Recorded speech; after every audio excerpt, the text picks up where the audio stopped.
Les matins de France Culture. Guillaume Erner. Depuis lundi, la Nouvelle-Calédonie s'embrase. Les indépendantistes et les loyalistes s'affrontent dans les rues de Nouméa suite au vote d'une loi constitutionnelle sur le dégel du corps électoral au Parlement. Un couvre-feu a été imposé aux Calédoniens pour tenter d'apaiser les tensions, pour essayer de comprendre cette situation, mais la comprendre dans sa profondeur et dans sa complexité historique. Nous sommes en compagnie de mon camarade Stéphane Robert de la rédaction. Bonjour Bonjour Guillaume. Stéphane, vous suivez la Nouvelle-Calédonie depuis longtemps et vous allez nous exposer une situation très complexe. Benoît Trépied, bonjour. Bonjour. Vous êtes anthropologue chargé de recherche au CNRS, spécialiste de la Nouvelle-Calédonie. On vous doit notamment la coutume kanak dans l'État, perspective coloniale et post-coloniale sur la Nouvelle-Calédonie. C'est coécrit avec Christine Demers et c'est aux éditions de l'Harmattan. Benoît Trépied, je sais bien, nous savons bien que la Nouvelle-Calédonie, c'est la France, mais enfin, si vous deviez présenter ce lieu à des étudiants, à des personnes qui ne le connaissaient pas bien, que diriez-vous ?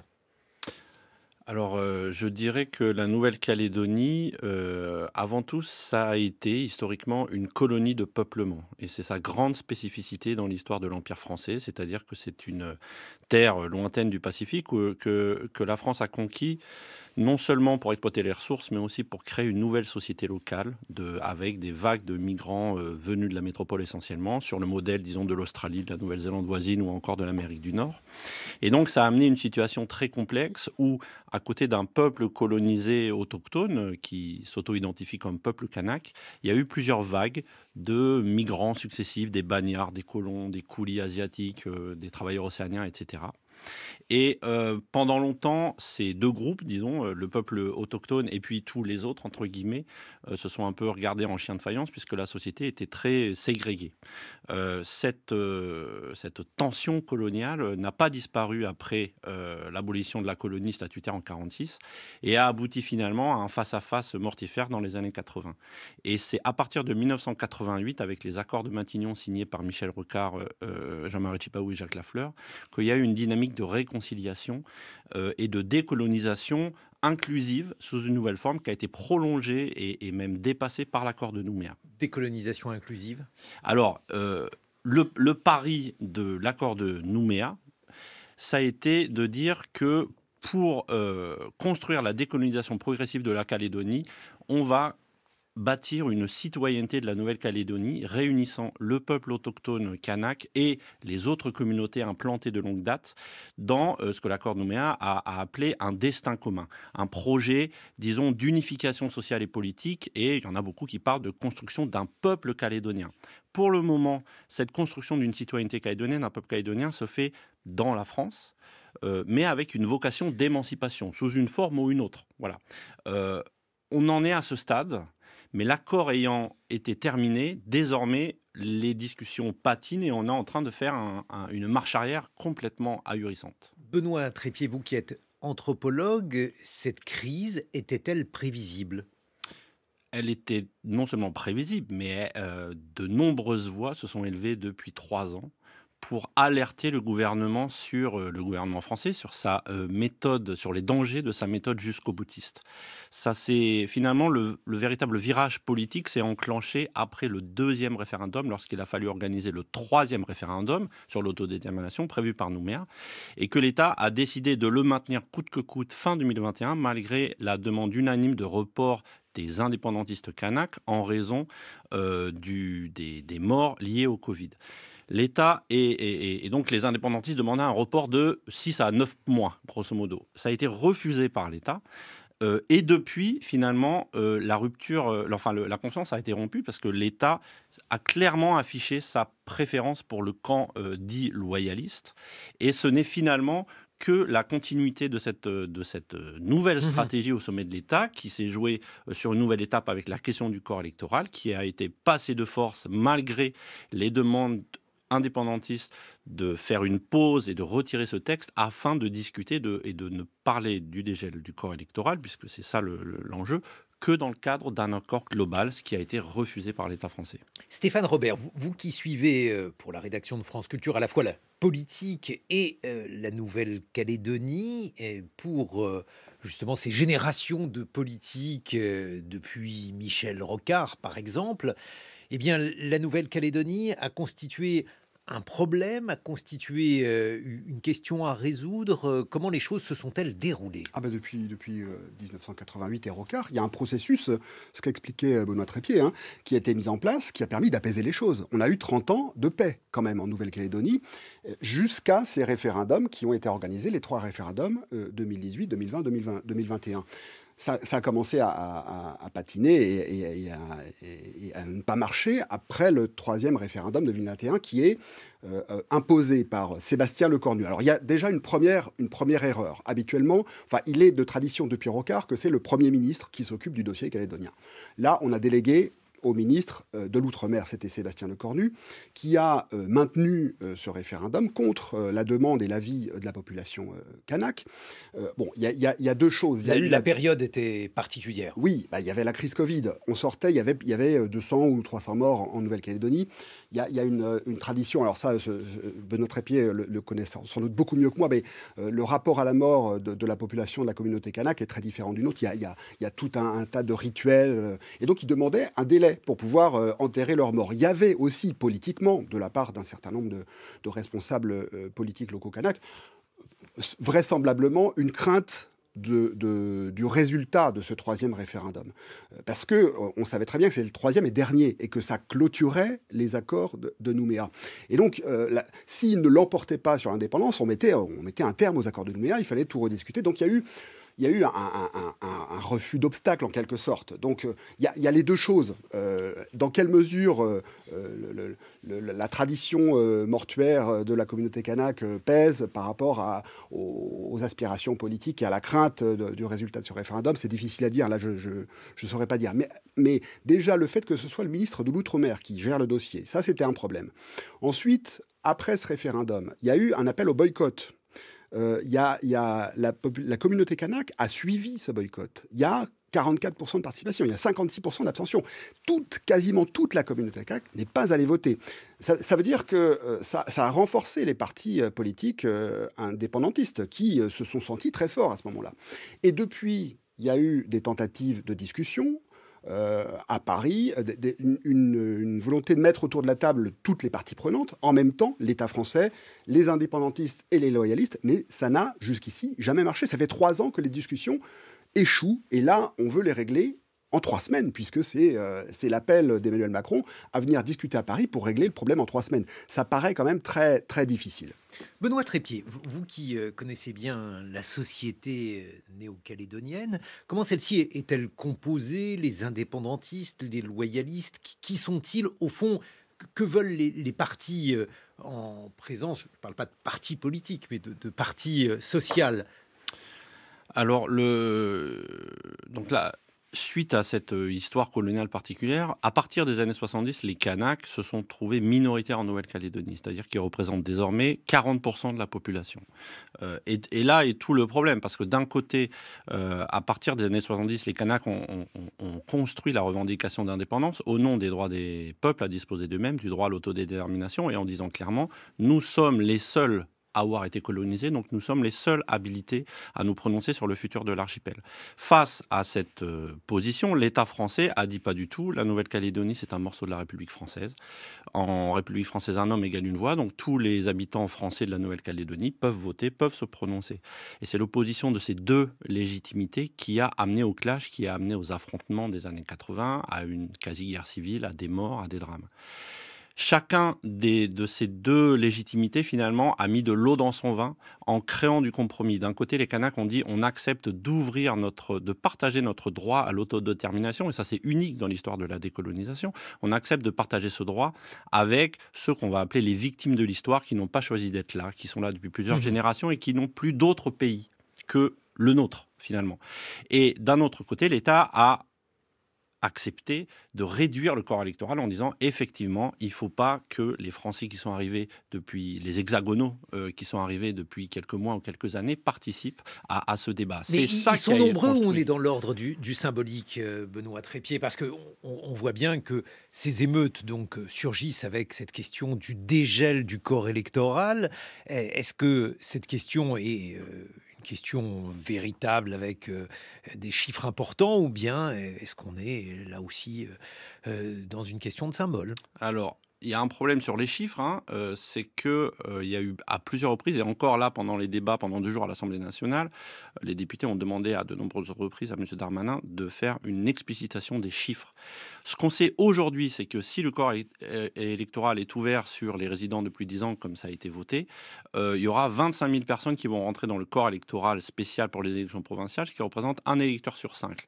Donc ça bouleverse quand même profondément les équilibres politiques. À l'intérieur de ces 25 000 personnes, il y a grosso modo la moitié de natifs, de gens qui sont nés sur place, sur lesquels il y a déjà un consensus. C'est-à-dire que finalement, le débat porte actuellement sur les 13 000 gens qui ne sont pas nés sur place et qui sont là depuis plus de 10 ans. Le vrai problème, c'est qu'on ne sait pas à 5 ans, à 10 ans, à 15 ans, quels vont être les effets sur le long terme de cette transformation du corps électoral. Est-ce que les identités sont très différentes en Nouvelle-Calédonie? A-t-on affaire à des identités qui masquent des questions donc d'inégalité sociale ou d'inégalité autre?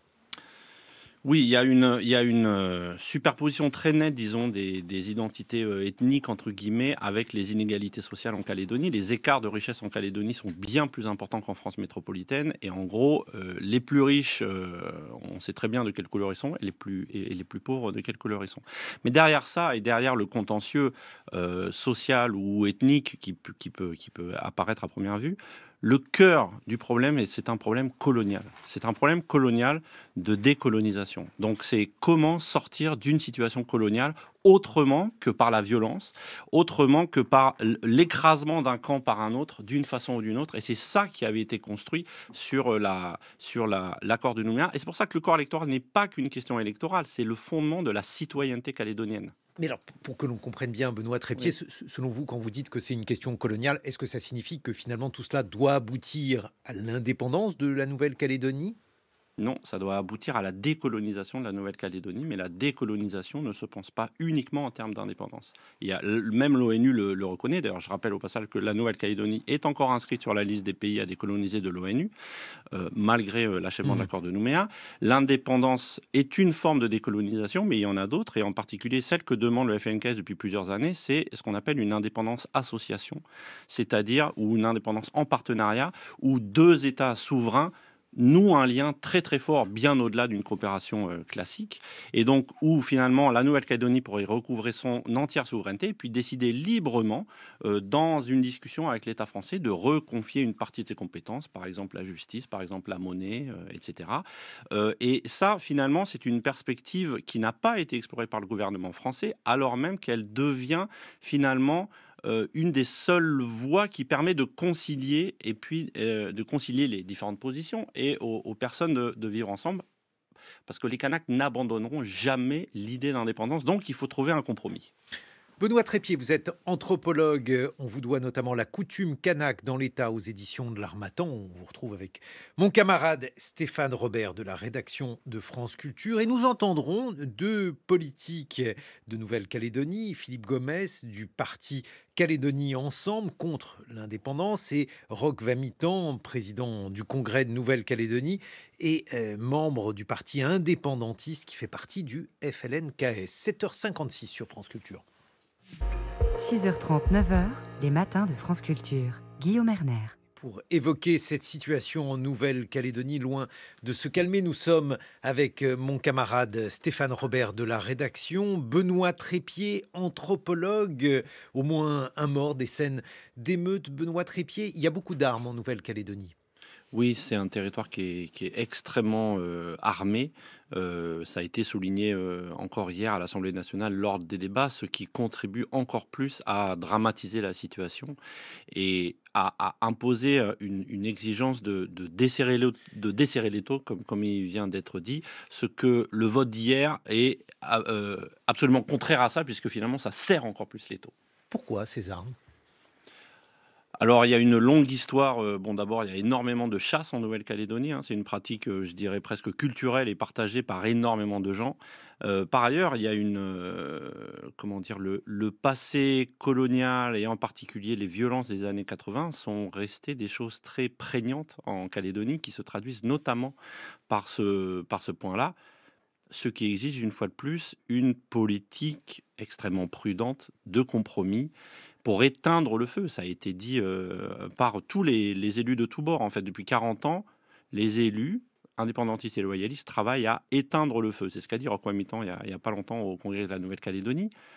Le drame, c'est que, comme vient d'être dit, depuis qu'Édouard Philippe finalement a quitté Matignon, le dossier est tombé en désuétude et qu'une stratégie dangereuse de jouant avec le dossier calédonien a été mise en œuvre par Sébastien Lecornu, puis maintenant Gérald Darmanin, et les conséquences maintenant sont tout à fait effarantes. Nous sommes en ligne avec Philippe Gomez. Bonjour Philippe Gomez. Bonjour. Vous êtes cofondateur du parti Calédonie Ensemble contre l'indépendance et membre du Congrès. J'aimerais tout d'abord avoir votre réaction à ce qui est en train de se dérouler en Nouvelle-Calédonie. C'est la chronique d'une histoire annoncée. Ce que je veux dire, c'est que depuis le troisième référendum auquel les indépendantistes n'ont pas participé et qui s'est soldé par un taux de participation de 44% seulement, après une année pendant laquelle il n'y a pas eu de dialogue entre l'État et les indépendantistes, après une autre année où le ministre de l'Intérieur a pris le dossier en main pour essayer de faire en sorte que les uns et les autres se rencontrent, on a accepté, on a pris conscience, hélas, d'une montée progressive des tensions, les uns menaçant les autres. D'abord, les indépendantistes menaçant de boycotter les prochaines élections provinciales de manière active, c'est-à-dire en les empêchant. Les non-indépendantistes, d'un autre côté, menaçant, je cite la secrétaire d'État, ex-secrétaire d'État du gouvernement Macron, Sonia Backès, menaçant de foutre le bordel si jamais la loi sur le dégel électoral n'était pas adoptée.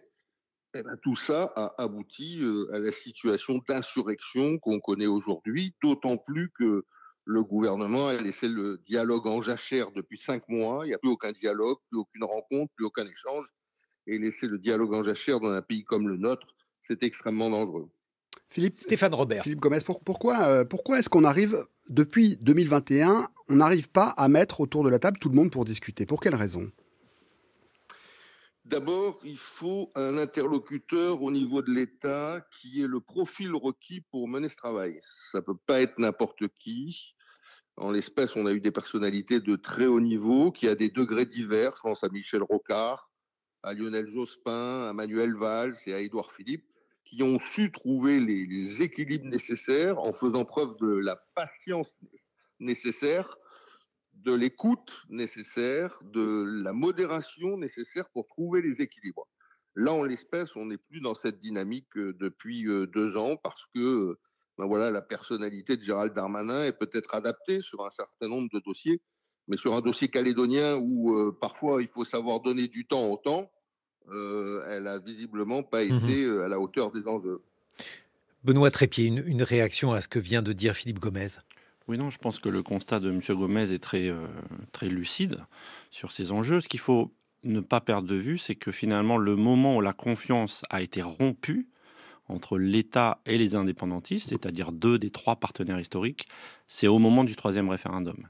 Et de fin 2021, qui a été maintenu en dépit de la demande unanime de report. Et c'est à partir de là qu'effectivement, tout s'est délité. Si le référendum avait eu lieu 9 mois plus tard et que tout le monde avait appelé à voter comme ça avait été le cas au premier et deuxième référendum, le scrutin aurait été doté d'une légitimité incontestable. Donc en fait, c'est véritablement ce moment de basculement qui correspond, peut-être pas par hasard, au moment où Édouard Philippe a quitté Matignon, que la situation s'est délitée et a abouti à une telle situation aujourd'hui.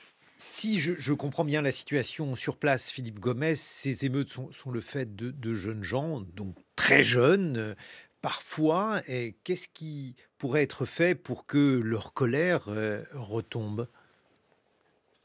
Alors, d'abord, on n'est plus avec le FLNKS, c'est-à-dire les indépendantistes qui sont composés de dirigeants souvent anciens, n'est plus aujourd'hui aux manettes. Ce qui est aux manettes, c'est le CCAT, qui est le comité de coordination des actions de terrain, qui est la branche la plus radicale des indépendantistes. Ensuite, on a désormais des jeunes dont 50% sont au moins mineurs, et qui commencent à échapper à leurs créatures. Ah oui. Et donc, en réalité, aujourd'hui, même s'il y a eu des appels au calme lancés par les principaux dirigeants indépendantistes, beaucoup d'entre eux ne les écoutent pas, sinon la majorité d'entre eux ne les écoutent pas. Et le pillage des magasins, les incendies continuent à se développer de manière extrêmement puissante. Il n'y a pas un quartier dans l'agglomération où il n'y a pas un barrage qui est soit tenu par des milices d'autodéfense, des gens du quartier, souvent armés, soit tenu par des indépendantistes, des jeunes gens qui sont aussi armés. Je rappelle qu'en Nouvelle-Calédonie, il y a 100 000 armes en circulation sur 270 000 habitants. On est plus armé, on est quasiment aussi armé que les États-Unis. Stéphane Robert. Philippe Gomes, vous avez connu les événements, vous êtes entré en politique en 1984, et donc vous étiez dans l'équipe de Jacques Lafleur, vous avez donc connu vous avez vécu même ce qui s'est passé là-bas à ce moment-là. On fait beaucoup le parallèle avec ce qui s'est passé avec ce qu'on appelle les événements là-bas de 84 à 88. Dans quelle mesure est-ce qu'on peut faire un parallèle avec ce qui s'est passé il y a 36 ans? Le scénario est exactement le même. C'est comme si on remettait au goût du jour une vieille série. La seule différence, c'est qu'à l'époque, la majorité des Kanaks vivaient en brousse, 85% de la population, et 15% vivaient dans la ville. Alors qu'aujourd'hui, on a 50% des Kanaks qui vivent dans la ville, ce qui explique qu'on se trouve face à des émeutes urbaines et non plus à des barrages et à des fermes brûlées en brousse. Autrement, la dynamique est la même. Il y a une loi portée avec beaucoup de bonne volonté par un ministre qui s'appelait Georges Lemoine pour un nouveau statut. Les indépendantistes demandaient un gel du corps électoral. Il ne leur a pas été accordé par Georges Lemoine. Pour le coup, l'Assemblée nationale et le Sénat ont voté comme si de rien n'était le texte en question. Les indépendantistes ont dit attention, on va boycotter activement les élections. Les élections sont quand même tenues, elles ont été boycottées, les urnes ont été fracassées, les fermes ont été brûlées. Il y a eu des barrages sur toute la Nouvelle-Calédonie. Il y a eu des populations qui ont été déplacées du nord et des îles vers le sud, y compris des populations kanak, d'ailleurs à l'époque, qui n'étaient pas dans le même sens que la majorité indépendantiste. Et puis tout ça, c'est fini 4 ans après, 4 ans de guerre civile larvée, de troubles à l'ordre public par OUVA. Donc, on est exactement dans la même dynamique. Ce qu'il faut comprendre, c'est que pour les indépendantistes, le corps électoral, c'est la mère des batailles. C'est la mère des batailles depuis l'origine. Et qu'ils ne peuvent pas s'empêcher de penser qu'à la sortie, la République française veut une nouvelle fois les diluer dans leur propre pays. Alors, on avait trouvé des équilibres avec les accords de Matignon et les accords de Nouméa. Il faut qu'on retrouve des équilibres, et c'est possible avec les indépendantistes sur ce sujet-là, et puis sur l'ensemble de l'organisation institutionnelle et politique. Mais il faut impérativement considérer que renoncer au dialogue dans notre pays, c'est renoncer au consensus et c'est renoncer à la paix. C'est le triptyque en or, c'est ce triptyque qui nous a permis de vivre 35 ans en paix, et si on ne le respecte pas, aujourd'hui c'est la guerre civile au rendez-vous, et demain la guerre à l'échelle de l'ensemble du pays. Nous continuons d'évoquer cette situation en Nouvelle-Calédonie, une situation qui est loin de s'apaiser. Nous sommes en compagnie de Stéphane Robert de la rédaction. Nous devions joindre Roch Wamitan, qui est président du Congrès de Nouvelle-Calédonie, mais on ne parvient pas dès à présent à l'avoir au téléphone. Et puis nous sommes en ligne avec Philippe Gomez, qui est cofondateur du parti Calédonie Ensemble contre l'indépendance, et Benoît Trépied, vous êtes anthropologue. Une réaction à ce que vient de dire Philippe Gomez? Le constat est tout à fait pertinent et juste sur ce qu'a dit Monsieur Gomez, c'est-à-dire tout le contexte et le renvoi aux événements de 84. Ce qui est complètement improbable et ahurissant, c'est que cette leçon des années 80 avait jusqu'alors été bien retenue par l'État français et les gouvernements successifs de gauche comme de droite. On ne peut pas passer en force sur le dossier calédonien parce que la Calédonie reste une poudrière. Donc depuis 40 ans, on calme le jeu, on discute, etc. Puisqu'on sait qu'il suffit d'une étincelle pour que tout reparte. Cette stratégie de la prudence et du compromis politique a été rompue depuis 3 ans par le gouvernement qui, sur ce dossier, a décidé de passer en force, et malgré les innombrables avertissements, et qui viennent pas seulement des indépendantistes, hein, mais ce que dit M. Gomez est tout à fait lucide aussi en la matière, cette volonté de passer en force, et qui s'est encore vu hier, puisque finalement, ce qui met maintenant le feu aux poudres, c'est d'avoir voté cette loi, à la place de dire on fait une pause, on prend de nouveaux interlocuteurs, etc. Et maintenant, ce matin, M. Macron intime les responsables politiques indépendantistes et loyalistes de trouver un accord, sinon il appliquera la réforme, ce qui de nouveau est une logique de on met un coup de pression, alors qu'au contraire, à ce stade, et depuis 3 ans, il fallait et il faut apaiser la situation. Stéphane Robert. Il y a peut-être deux petites choses qui peuvent expliquer ce que Benoît Trépied vient de dire, là, cette volonté de passer en force. Déjà, c'est une méthode que pratique Emmanuel Macron de façon assez régulière. Il est arrivé au pouvoir en 2017, c'est un coup de théâtre, et il a réussi un coup politique formidable. Et il estime que le passage en force, c'est une méthode qui fonctionne. Et jusque-là, ça a, la plupart du temps, effectivement, fonctionné. La deuxième chose peut-être qui peut expliquer ça, c'est qu'il n'y a pas de mémoire véritablement politique de ce qui s'est passé auparavant. Les anciens premiers ministres, Édouard Philippe, c'est quelqu'un qui a une longue histoire politique. Il s'est construit dans le sillage d'Alain Juppé. Voilà. Manuel Valls, c'est quelqu'un qui a une histoire politique aussi. Il s'est construit dans le sillage de Michel Rocard. Lionel Jospin, c'est pareil. Il s'est construit dans le sillage de Mitterrand. C'est des gens qui ont une mémoire, qui ont vécu politiquement les choses. Avec Emmanuel Macron, ce qui est arrivé en 2017, c'est qu'il n'y a pas de mémoire politique de ce qui s'est passé auparavant. Donc on a une mémoire livresque, en quelque sorte. On a une mémoire théorique de ce qui s'est passé, mais on ne sent pas véritablement les choses, on ne sait pas véritablement, et on a, je pense, du mal à évaluer les risques qui peuvent être la conséquence des décisions qui sont prises. C'est votre sensation, Philippe Gomez? Vous avez l'impression que la métropole, en tout cas les dirigeants actuels de la métropole, ne comprennent pas les enjeux en Nouvelle-Calédonie?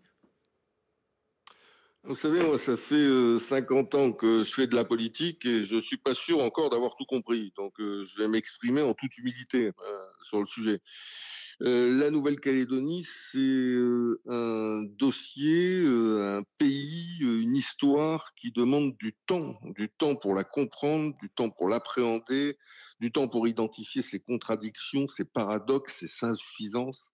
Et si on ne prend pas ce temps, qui n'est pas vraiment à la mode aujourd'hui, hein, puisque c'est la punchline, le buzz et la petite vidéo qui tiennent lieu de politique, on ne peut pas comprendre ce qui se passe. À la sortie, quand même, on est dans une insurrection urbaine aujourd'hui qui était 1000 fois annoncée, et on n'a pas le 10e des effectifs de police et de gendarmerie nécessaires pour la maîtriser. C'est-à-dire que personne n'a anticipé au niveau de l'appareil d'État que, en réalité, cette loi sur le dégel du corps électoral allait générer des troubles en Nouvelle-Calédonie. C'est dire l'incompréhension du dossier calédonien. Cela étant, rien n'est perdu.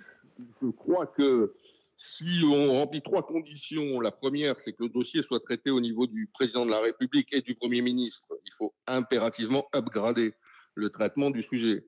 La deuxième, c'est qu'une mission du dialogue soit créée avec des personnalités incontestables et transpartisanes, une mission impartiale. Moi, j'ai notamment sollicité l'intervention de Gérard Larcher, le président du Sénat, les Républicains, et de Yaël Braun-Pivet, la présidente de l'Assemblée nationale de Renaissance.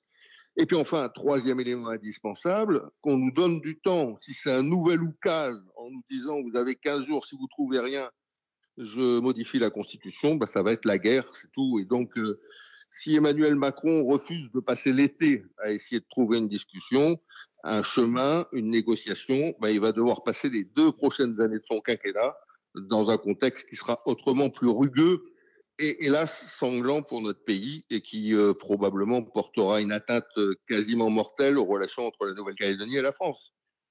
Benoît Trépied.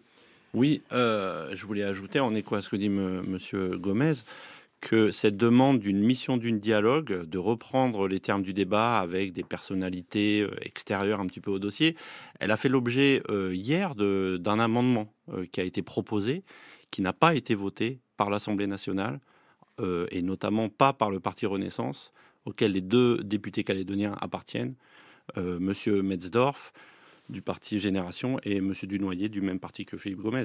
Donc finalement, là, il y a une tension très forte, puisque la mise en avant d'un calendrier d'une avancée à marche forcée se poursuit, en dépit des risques que cela fait courir, pour le futur de la Nouvelle-Calédonie. Donc on est très inquiet. Mais cette décision politique, Stéphane Robert. Cette décision politique d'aller à marche forcée, elle est prise depuis un petit moment déjà. Le fait de nommer Nicolas Metzdorf, rapporteur de ce projet de loi constitutionnel, constitue pour les indépendantistes presque un casus belli.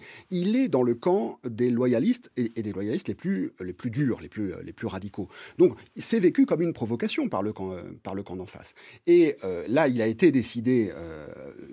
Il y a beaucoup de députés Renaissance qui connaissent pas bien le dossier calédonien. Il n'est pas bien connu le dossier calédonien en France, hein, donc il y a beaucoup de députés qui suivent un petit peu ce qu'on leur dit. Il a été décidé de voter conforme le texte à la version votée par le Sénat, afin qu'on aille le plus vite possible vers le Congrès.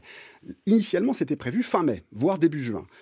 Et là, Emmanuel Macron dit, bon, j'accepte de repousser quelques semaines, là, ce serait le 17 juin, peut-être le 24, quelques semaines, et en attendant, on va essayer de faire venir tout le monde à Paris pour essayer de trouver une solution.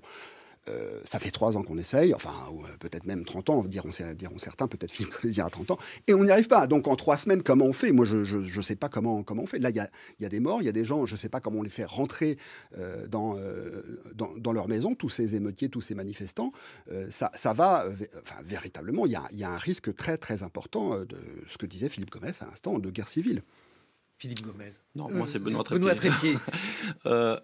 J'ajoute que désormais, négocier avec l'épée de Damoclès, que si la négociation en quelques semaines n'aboutit pas, le dégel du corps électoral s'applique, qui est une demande des loyalistes, ça pose un cadre de négociation qui est biaisé. C'est-à-dire que les loyalistes auront beau jeu de dire on n'arrive pas à aboutir à un accord, bon bah très bien, et ben le corps électoral sera dégelé, ça tombe bien, c'est exactement ce qu'on demandait.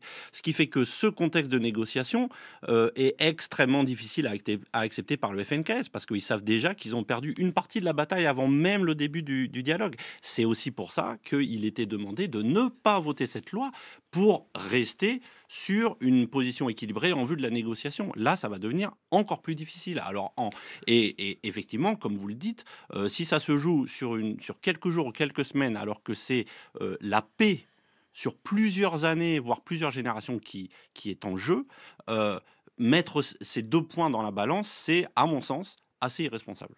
Philippe Gomez, là aussi, oui, nous vous écoutons. Oui, non, pour compléter ce qui vient d'être dit, le dégel du corps électoral est possible.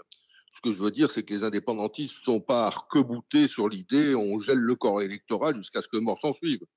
Mais le dégel doit s'inscrire dans une double exigence. La première exigence, c'est celle qui est avancée par les non-indépendantistes comme moi, qui est une exigence démocratique. C'est-à-dire qu'au bout de 10 ans que tu es dans le pays, tu dois pouvoir voter aux élections provinciales. Et en même temps, il y a une autre exigence qui est l'exigence de faire peuple, puisque quand tu votes, tu es citoyen calédonien. C'est la seule partie du territoire de la République qui a une citoyenneté qui est propre. Donc comment tu réponds à la fois à l'exigence démocratique et à la nécessité de continuer à faire peuple à partir du moment où ces 10 années ne sont pas la seule condition, mais où tu as, à partir de cette durée de résidence, également acquis ce qu'on appelle les intérêts matériels et moraux. Tu as acheté une maison en Nouvelle-Calédonie, tu t'es marié à un conjoint calédonien, tu as eu des enfants en Nouvelle-Calédonie. Enfin, tu as fait de cette terre la tienne. Donc, à partir de ce moment-là, il y a un point d'atterrissage avec les indépendantistes sur le dégel du corps électoral. Et puis, l'autre point d'atterrissage, c'est que ça ne peut pas être tout seul dans son coin, le dégel du corps électoral. Le dégel du corps électoral doit s'insérer dans un accord global qui embrasse l'ensemble des sujets politiques, institutionnels et économique du pays, qui a vocation à se substituer à l'accord de Nouméa et qui a vocation à être constitutionnalisé dans le cadre d'un consensus. C'est ça la trajectoire dans laquelle on doit s'insérer et pas une autre. Or, ce n'est pas la trajectoire qui a été choisie. Les indépendantistes ont une part de responsabilité dans cette affaire, leurs atermoiements, leur rivalité interne, les oukases qu'ils ont pu poser à certains moments de l'histoire. Même si on pouvait considérer qu'il y avait certaines justifications, ils ont été très loin, ce qui a conduit aussi le processus à s'enliser. Ils ont une part de responsabilité dans l'enlisement. Benoît Trépied, un mot de conclusion. Oui, ça me paraît tout à fait pertinent ce qui vient d'être dit, parce que de fait, d'une part, les indépendantistes ont sont effectivement d'accord pour parler du corps électoral, mais pas en préalable à la discussion, comme ça vient d'être imposé par l'État français, mais au contraire dans un cadre général. Et puis parce que cette question du corps électoral, comme j'ai dit au début, n'est pas qu'une question de politique, de scrutin pour les prochaines provinciales. C'est un espèce de code de la citoyenneté néo-calédonienne qu'il faut réinventer. Et donc ça demande du temps, du calme, pour se poser et pour continuer à promouvoir cette forme, encore une fois, unique dans l'histoire de l'humanité, de décolonisation dans une citoyenneté calédonienne, dont on repense les contours comme toutes les citoyennetés du monde, qui inclut le peuple kanak colonisé et les autres communautés et les gens qui sont là depuis un certain temps. Ça ne peut se faire que dans un climat apaisé, serein, avec une réflexion plus large sur qui, comme ça vient d'être dit, qui fait partie de cette terre et qui n'en fait pas partie. Et c'est une réflexion normale, logique, qui pourrait être menée à son terme si l'État n'avait pas décidé de passer en force alors que les indépendantistes ont demandé, et pas seulement les indépendantistes, comme vous pouvez le voir, M. Gomez dit exactement la même chose, ont demandé à débattre de cette question sensible dans une discussion plus large sur le futur du pays. Dernier mot, Stéphane Robert. Il y a une chose dont on n'a pas du tout parlé et qui mériterait qu'on en parle parce que ça ne va pas favoriser l'apaisement de la chose, c'est la situation, le contexte économique dans lequel ça se déroule. Il y a une crise économique en Nouvelle-Calédonie considérable qui est liée à la crise du nickel. C'est des dizaines de milliers d'emplois qui sont concernés. Il y a une concurrence chinoise et indonésienne sur le nickel qui fait que les 3 usines de production de nickel en Nouvelle-Calédonie ne sont pas rentables. On a des dizaines d'emplois, des dizaines de milliers d'emplois qui sont menacés. C'est dramatique. Ça ne va pas ajouter à l'apaisement de la situation. Merci Stéphane Robert de la rédaction. Merci Benoît Trépied. La coutume kanak dans l'État, c'est le livre que vous avez coécrit avec Christine Demers aux éditions de l'Harmattan. Et merci Philippe Gomez d'avoir été en duplex avec nous. Je rappelle que vous êtes cofondateur du parti Calédonie Ensemble.